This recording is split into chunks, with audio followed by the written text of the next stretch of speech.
তুমি আমার পরিস্থিতি কিছুতেই বুঝতে চাওনি। ভেবেছো আমি তোমাকে ভালোবাসি না, তাই পুষ্পিতাকে বিয়ে করতে রাজি হয়েছি। তুমি কেন মাকে আমাদের কথাগুলো আগে বলনি? ভিতর ডিম কোথাকার। ও আচ্ছা, আমি ভিতর ডিম। আর তুমি যে গুন্ডাদের সঙ্গে রাস্তায় মারামারি করে মায়ের চোখে নিজের সম্পর্কে ভুল ধারণার জন্ম দিলে, সেটা কিছু না, সব দোষ তোমার। না, সব দোষ তোমার। না, তোমার। এই ডেলিভারিটা না হলে আমরা দেউলিয়া হয়ে যাব। কত বড় যে ক্ষতি হবে সেটা বোঝাতে পারছি না। এতে আমি কত টাকা ইনভেস্ট করেছি তুমি জানো? জানি স্যার, টাকার হিসাব তো ওয়ান্ডারফুলি আমিই রাখি স্যার। কি যে হবে আমি ঠিক বুঝতে পারছি না। কোম্পানিটা আমাদের নামে করতে গেলে জুলফি ভাইয়া আর রিনা ভাবির সমস্ত প্ল্যান আমার জানতে হবে, তাই ওদের সাথে মিল দিয়ে চলেছি। ওরা বুঝতেই পারেনি আমি ওদের দলে নেই। একদম ঠিক করেছেন ফুপি। শোনো, সেজন্যই রিনা ভাবির সামনে আমি কিন্তু তোমার সাথে এইভাবে কথা বলবো না, তুমি আবার কিছু মনে করো না।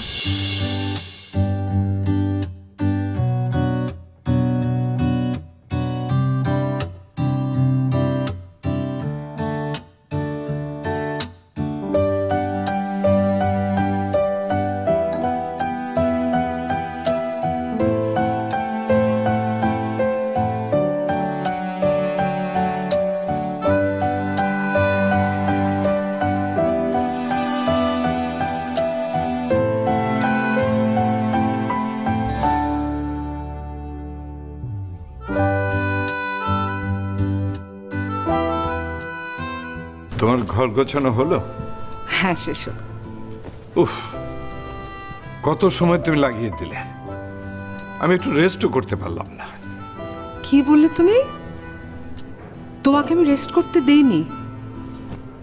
চৌধুরী সাহেব, পুরো ঘরটা আমি একা সাজিয়েছি। আপনি হেল্প করতে চাইলেন, বললাম হেল্প করতে হবে না। এতক্ষণ তো আপনি রেস্টই করলেন। রেস্ট। আমি তো হেল্প করতে চাইলাম, তুমি তো দিলে না। আপনি তো পারেন না, আপনার পুরুষরা ঘর গোছাতে পারেন না, ঘর এলোমেলো করতে পারেন। একদম ঠিক বলেছেন মা। আপনার ছেলেও না আমাকে একদমই হেল্প করে না। মানে কি? আমি তোমাকে হেল্প করি না? ওটা হেল্প। জানেন মা, যে জায়গার জিনিস সেখানে না রেখে অন্য জায়গায় রাখি, ওটাকেও হেল্প বলছে। একদম, তোমার বাবাও কিন্তু তাই করে। ও আচ্ছা আচ্ছা, বাবা দেখেছো, শাশুড়ি আর বউ মিলে এক হয়ে গেছে। হ্যাঁ, তাই তো দেখছি। আয় ফাইন, এদিকে আয়, আমার পাশে বস। আমরা পুরুষরা দল ভারী করি। দল ভারী করে কোনো লাভ হবে না চৌধুরী সাহেব। এ বাড়িতে যা আমরা বলবো মেয়েরা, সেটাই শুনতে হবে। মা একদম ঠিক বলেছে। বুঝলি ফাইন, আমাদের অফিসেই থাকা উচিত সারাদিন।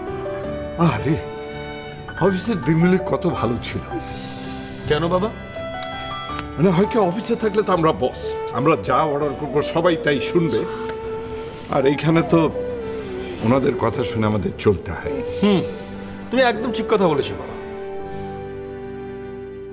আচ্ছা বাবা, মা, আপনারা আপনাদের বাড়ি ফিরে পেয়ে খুশি তো? খুব খুশি বউ। হ্যাঁ মা, তোমাকে যে কি বলে ধন্যবাদ দেব। ধন্যবাদ নয় বাবা, বরং দোয়া করবেন। আপনাদেরকে এই বাড়িটা যেভাবে ফিরিয়ে দিয়েছি, তেমন করে যেন অফিসের চেয়ারটাও ফেরত দিতে পারি। আচ্ছা, একটু চা হলে কিন্তু খারাপ হয় না, কি বলো? হ্যাঁ, একটু চা পেলে মন্দ হতো না। আমি যাচ্ছি। না মা, আপনি বসুন, আপনি বরং আমাদের সাথে গল্প করুন। আর বাড়িতে তো লোক আছেই, সে চা বানাবে। কাশেম, কাশেম।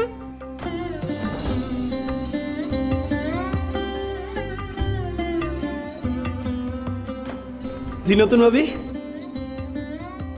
কাশেম, যাও তো, রিনা চাচিকে গিয়ে বলো আমাদের সবার জন্য আদা চা বানাতে, জলদি। জি নতুন ভাবি, আমি গই। আজকে রিনা ম্যাডামের ব্যান্ড বাজবে।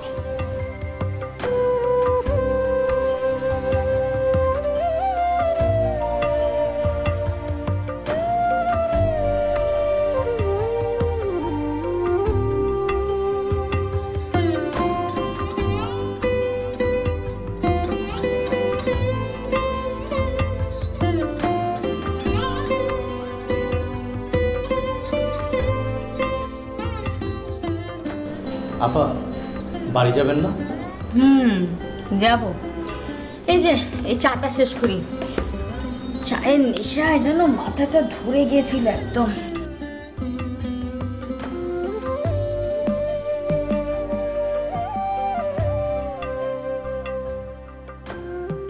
এই শোনো না, যাওয়ার সময় আমরা আশমিতাদের বাড়ি যাবো। হ্যাঁ, কতদিন ওর সাথে কথা হয় না। আশমিতার সাথে দেখা করতে আপনি এত দূর যাবেন? ও তাই তো, আমি তো ভুলেই গেছি যে ওরা আর এখানে নেই। আসলে রাহুল কি হয়েছে জানো, আশমিতা ওর পুরো পরিবার এত কাছাকাছি ছিল, একটা মায়া পড়ে গেছে। কতদিন কথা হয় না মেয়েটার সাথে। কেমন আছে ওরা? আমার সাথে কথা হয়েছে, ওরা সবাই অনেক ভালো আছে আপা। ভালো আছে? উফ, ভালো থাকলে ভালো। ভালো মানুষদেরই তো ভালো থাকা উচিত বলো, তা নাহলে মানুষ ভালো হতে যাবে কেন? একদম ঠিক বলেছেন। আপা জানেন আশমিতা কি করেছে?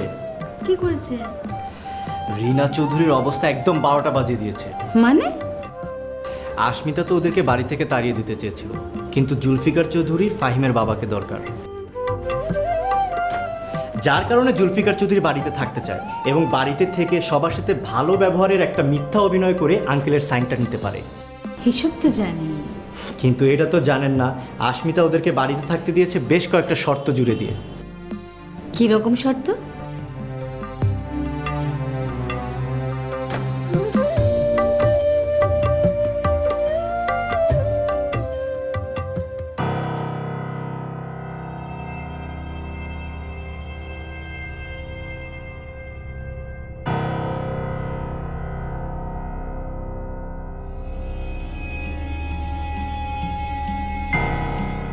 এই মর্জিনা, এই কি করছিস? একটু ভালো করে পাটা টেপ না। সারাটা দিন কাজ করতে করতে ক্লান্ত হয়ে পড়েছি। পায়ের তলাটা টিপে দে।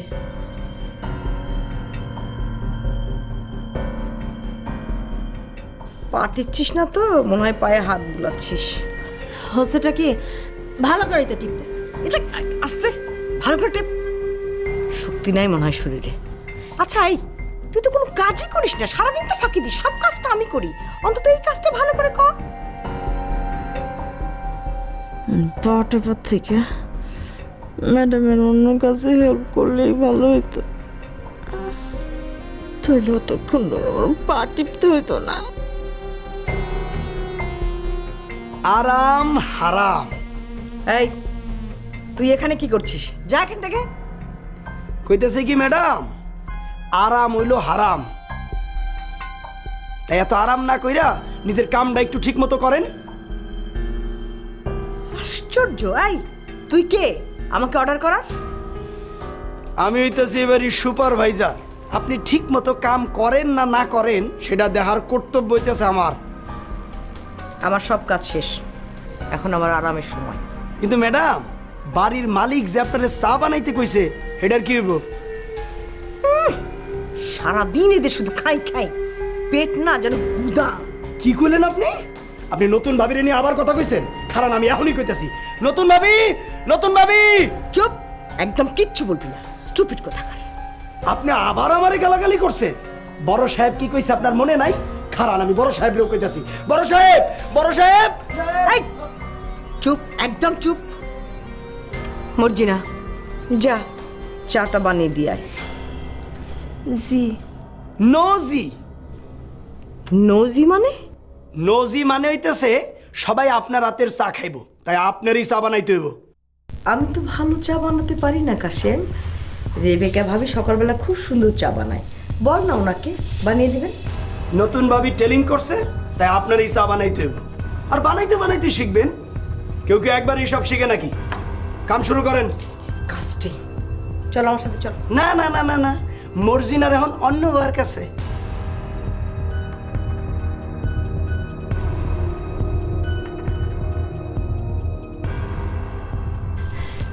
সেটা কি? তুমি কি ভালো গো, আমার কলিজার টুকরা। ম্যাডামের পা টিপা থেকে আমার কেমন বাঁচায় দিলা। তুমি অনেক হ্যাপি হইছে না? তাহলে তোমার আরো একটু হ্যাপি করে দিই। যাও বাথরুমটা পরিষ্কার কর আমার কলিজার টুকরা। হচ্ছেটা কি? হচ্ছেটা কি না, ওই যে কয় না টিট ফর টিট, মানে যেমন কর্ম তেমন ফল।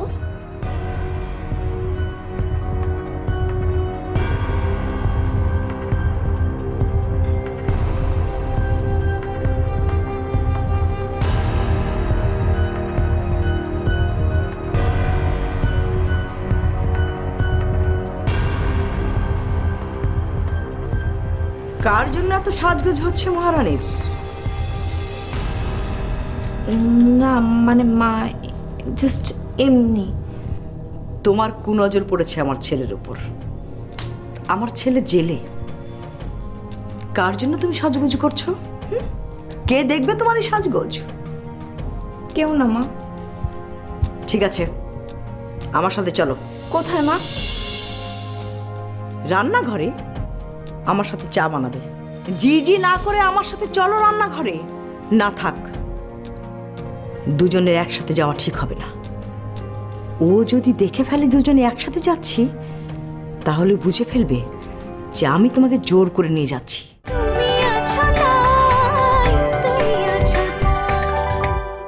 কিন্তু মা, আস্মিতা তো আমাকে রান্নাঘরে যেতে বারণ করেছে। আশ্চর্য, আস্মিতা তোমার কাছে বড় হয়ে গেল, আমি কেউ না? না মা, তা নয়। আস্মিতা বারণ করলেও তুমি শুনবে না। তখন যদি ও রেগে আপনার উপর কাজের চাপ বাড়িয়ে দেয়? ও হ্যাঁ, তাই তো। থাক, তোমার যাওয়ার দরকার নেই, আমি একাই যাচ্ছি। না শোনো, চলো তুমি আমার সাথে। আস্মিতা জানতে পারলে কি বলবো? এই বাড়িতে থাকার অনুমতি যেভাবে ইমোশনালি ব্ল্যাকমেল করে নিয়েছিলে, সেইভাবে কথা বলবে। কি বলবো? কি আশ্চর্য, তাও বলে দেবো আমি? কিছুই শেখোনি তুমি? বাপের বাড়িতে সারাদিন কি করেছো? হ্যাঁ, ঘুমিয়েছো? সরি মা। শোনো, আস্মিতা যদি দেখে ফেলে তুমি আমাকে হেল্প করছো, তখন আস্মিতাকে তুমি বলবে তুমি আস্মিতার মতো বউ হতে চাও, এই বাড়ির সব কাজে তুমি দক্ষ হতে চাও, শ্বশুর শাশুড়ির সেবা করতে চাও, তাই তুমি জোর করে রান্নাঘরে এসেছো আমাকে হেল্প করতে। তাহলে আর কিছুই বলবে না। জি মা। আর শোনো, আমি রান্নাঘরে তোমাকে কাজ করতে বারণ করব, কিন্তু তুমি জোর করে এই কাজ করবে। ও যেন ঘুণাক্ষরে বুঝতে না পারে যে আমি তোমাকে জোর করে কাজ করতে বাধ্য করছি। জি মা। কথাটা যেন মনে থাকে, তুমি তো আবার সব কিছু ভুলে যাও। চলো আমার সাথে। জি। জি জি না করে আমার সাথে চলো রান্নাঘরে। না থাক, দুজনের একসাথে যাওয়া ঠিক হবে না। ও যদি দেখে ফেলে দুজনে একসাথে যাচ্ছি, তাহলে বুঝে ফেলবে যে আমি তোমাকে জোর করে নিয়ে যাচ্ছি। ও যা ডেঞ্জারাস মেয়ে। আমি আগে যাই, তুমি পরে এসো।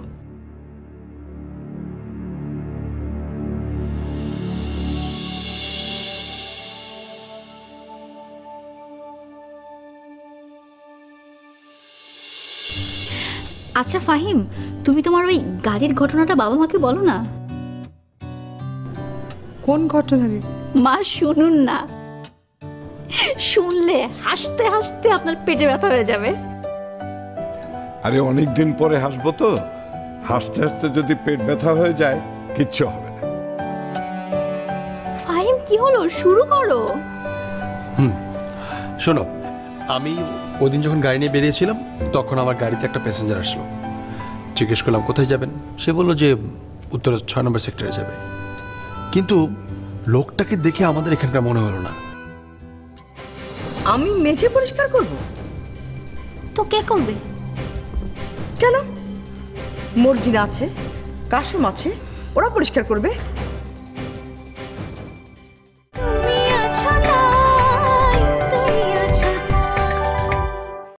তারপর কথা শুনে নিশ্চিন্ত হলাম যে সে হচ্ছে ইন্ডিয়ান, কারণ সে হিন্দিতে কথা বলছিল। তারপর কি, ওই যে বললাম সে 6 নম্বর সেক্টরে যেতে চাইলো। তাকে নিয়ে গেলি? নিয়ে গেলাম, কিন্তু সে 6 নম্বর সেক্টরে কত নম্বর রোডে যাবে সেটা মনে করতে পারছে না। আচ্ছা, তারপর সে বললো যে সে তার এক বন্ধুকে ফোন করে জেনে নেবে। কিন্তু এতে হাসির কি আছে? মা পুরোটা শুনুন, তারপর বুঝবেন। তারপর আমি লোকটাকে দেখলাম যে সে বারবার ফোন করছে, আবার ফোনটা নামিয়ে রাখছে। এটা দেখে আমি জানতে ছিলাম যে কি হয়েছে। তো লোকটা কি বললো? লোকটা বলল একটা বাংলাদেশি মেয়ে নাকি লোকটাকে ভালোবেসে ফেলেছে, তাই লোকটা যখনই কাউকে ফোন দেয় ওই মেয়েটা ফোনটা রিসিভ করে আর কথা বলে। ও মা, তা কি করে সম্ভব?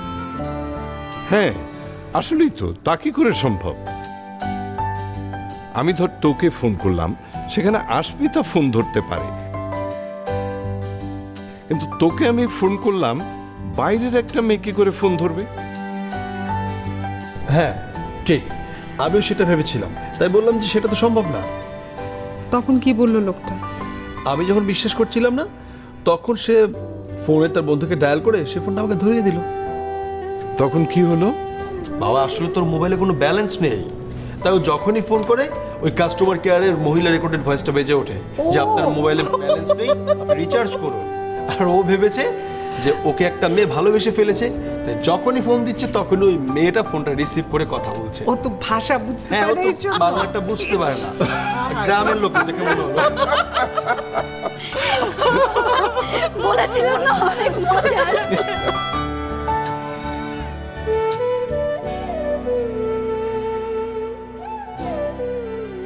আমাকে খাটিয়ে নিজেরা হাসছো?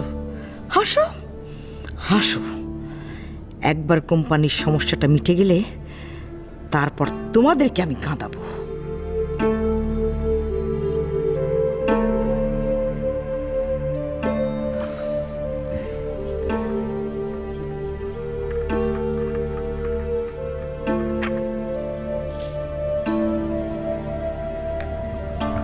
এটা কি হলো আশমিতা? তুমি তোমার বাবার চেয়ে এইভাবে ফেলে দিলে কেন? চাচি, চা বানানোর সময় প্রথমেই চায়ে চিনি দিয়েছিলেন তাই তো? না, পানিটা যখন ফুটছিল তখন চা পাতার চিনি দিয়েছি। চাচি, বাবার যে ডায়াবেটিস সেটা কি তুমি জানো না? এই জন্যই আমি চাটা ফেলে দিয়েছি। চাচি, সংসারের দায়িত্ব নেবার সময় খেয়াল রাখতে হবে কে কি খায় আর কে কি খায় না। অত কিছু মনে থাকে না। মনে রাখতে হবে চাচি। তাহলে বুঝুন, মা এতদিন সংসারের সবার যত্ন নিতে গিয়ে কত কষ্ট করেছেন, কত কিছু মনে রেখেছেন।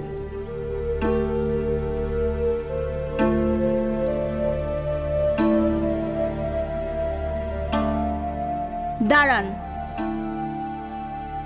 মেঝেটা পরিষ্কার করে দিয়ে যান।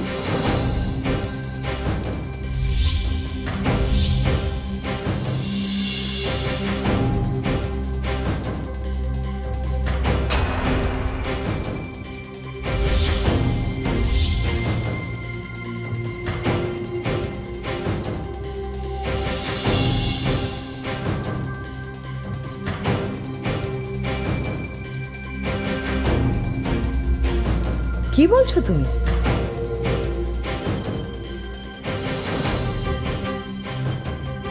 আপনি যা শুনেছেন। আমি আমি মেঝে পরিষ্কার করব? তো কে করবে? কেন? মর্জিন আছে, কাশেম আছে, ওরা পরিষ্কার করবে। হ্যাঁ আশমিতা, ওদেরকে ডাকো না, ওরা পরিষ্কার করে দেবে। দেখেছো ভাবি, আশমিতা আমাকে এসব অপমান করার জন্য বলছে। আমি আপনাকে অপমান করার জন্য মোটেই কিছু বলছি না। আপনার জন্য মেঝেটা নোংরা হয়েছে, তো আপনি ছাড়া এটা আর কে পরিষ্কার করবে? আশমিতা তো ঠিক করেছে রিনা ভাবিকে বুঝিয়ে তারপর ছাড়বে। যতদিন রিনা ভাবি বুঝবে না ততদিন আশমিতাও জ্বালাতন করবে। হ্যাঁ, ভালোই হবে। এই আশমিতা মেয়েটাই পারবে আমার সংসারটাকে সুন্দর করে জোড়া লাগাতে। ঠিক বলেছো মা, আশমিতার মতো বউ যেন ঘরে ঘরে থাকে। আপনার কি একটা বারের জন্যও মনে হয়নি যে উনি আপনাকে নিজের বোনের মতো আদর করেছেন? বিয়ের পর থেকে কত যত্ন করে এসেছেন। তখন কেন আমার মাকে দিয়ে কাজ করেছিলেন চাচি? টিট ফর টেট, হিটকেল মারবেন আর পাটকেল খাবেন না, তা তো হতে পারে না। তখন আপনি এ বাড়ির মালিক ছিলেন, তাই আপনি যা বলেছিলেন আমাদের সবাইকে সেটা শুনতে হয়েছে। তুমি রেবেকা ভাবিকে অপমান করার জন্য একদিন এই ফ্লোরে পানি ঢেলে তাকে দিকে মুছিয়েছিলে।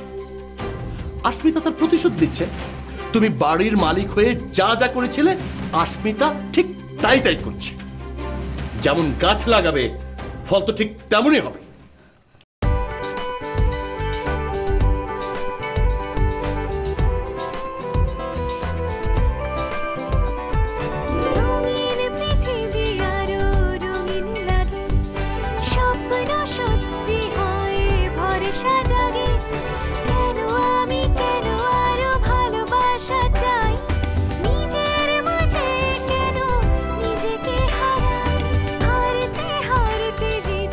সব